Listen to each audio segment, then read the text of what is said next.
Hey guys, it's Bear. It's Friday, November 27th. This is Life of T-Men, and this week's topic is sex versus gender. It seems like a really simple thing to explain to people that sex is your anatomy, and it's biological, and gender is your identity, and it's the way you see the world and the way the world sees you. Simple, right? No. The more you actually do research on this stuff, the more you find out that both are actually more complicated than that. So, it's something that you could easily study for a lifetime. I've been studying this stuff, I've been researching it for way longer than I've been out and been transitioning, and I still have a very kind of tentative grasp on all the concepts and how they relate to each other. So forgive me if any of this is just straight up like scientifically inaccurate, but it's the way I've kind of been able to understand it. So I'll do my best to explain it to you. So let's start with gender. Gender is your identity. Like I said before, it's the way you see the world, it's the way the world sees you.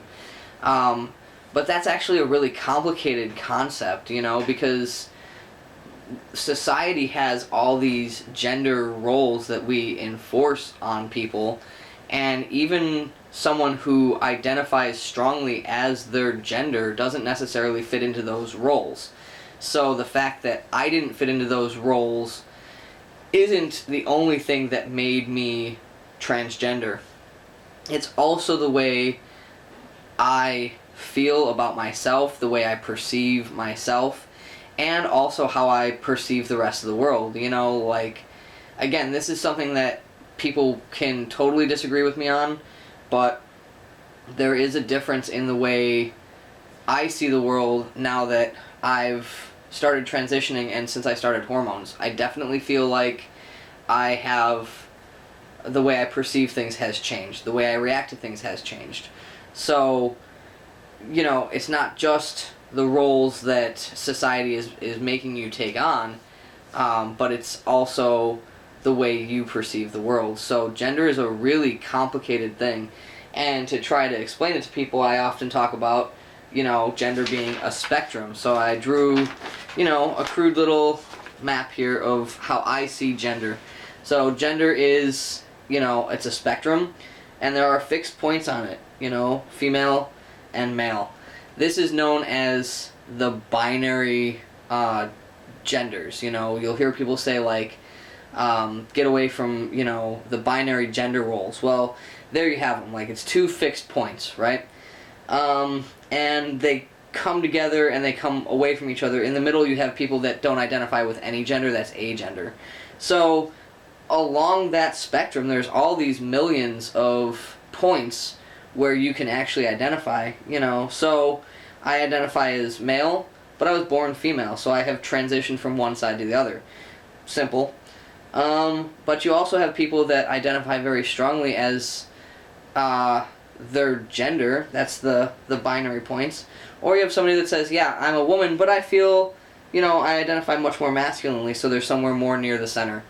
You have people that go back and forth, where you have gender fluid, or many, many other places on that spectrum. There's no need to fit yourself into one fixed point at any one time. So that's the gender spectrum. And like I said, it's a complicated concept that, we could talk about for hours, right? And I try to keep my videos relatively under 10 minutes, and I often fail. So that's my perception of gender and how I feel about it. Like I said, sex is your anatomy, and it tends to determine the gender that we are assigned at birth and the gender we're raised by, which is pretty simple until you start to think about intersex conditions and the fact that oftentimes intersex people are still assigned a gender and it doesn't necessarily always work for them. So intersex is where you're it's most commonly known as where the sex organs are more ambiguous. Like, you might have someone who has a vagina but they have an enlarged clitoris, or they have a penis and they have internal ovaries, so their genitals and their reproductive internal organs don't really match. And that's where you start to get into the nature and nurture of gender and sex. So you'll have one of those people who is, assigned a certain gender based on whichever way they're presenting when they're a newborn infant, and they don't feel that way, and they will later in life develop differently, and that's again biology. That's anatomy. But there's other ways of having intersex conditions, and that goes into your chromosomes.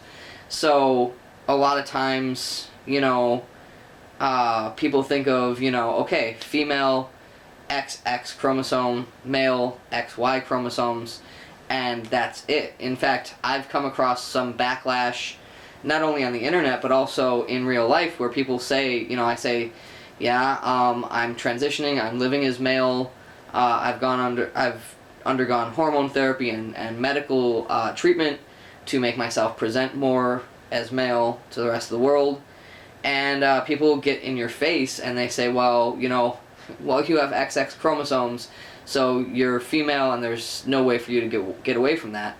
Well, what they're not taking into account is the fact that there are way more chromosomal combinations and conditions than just XX and XY.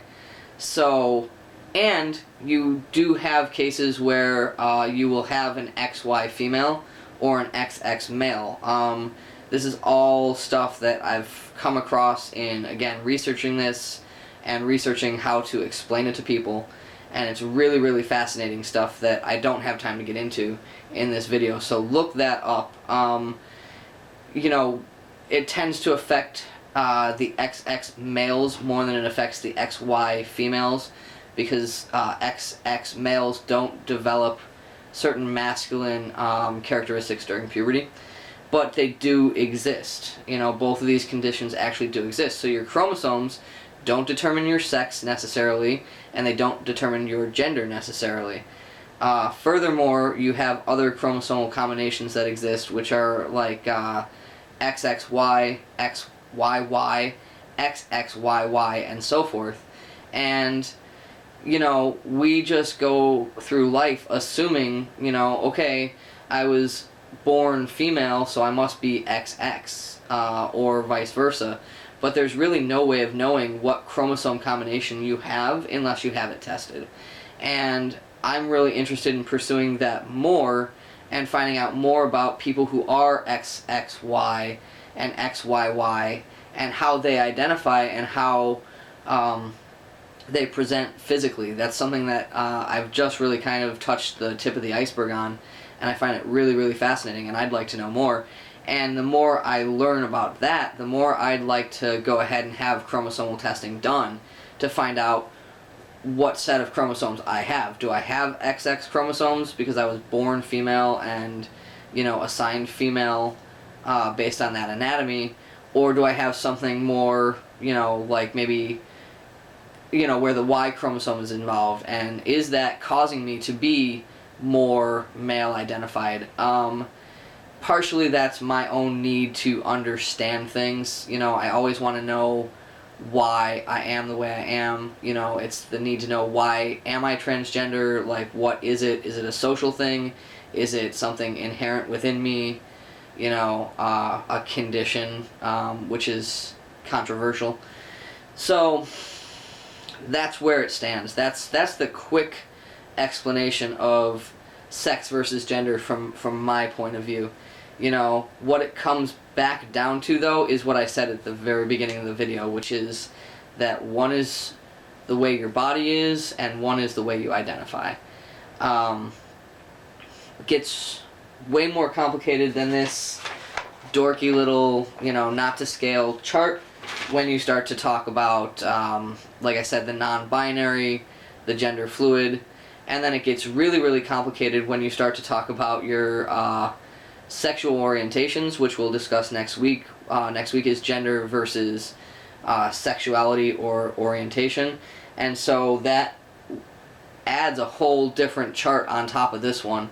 And then, man, moving forward past that, you have all sorts of stuff like romantic attractions and so forth, which isn't even a topic that this channel is considering. So, humans are complicated and they're cool, and I hope that that video made sense. I'll see you next week.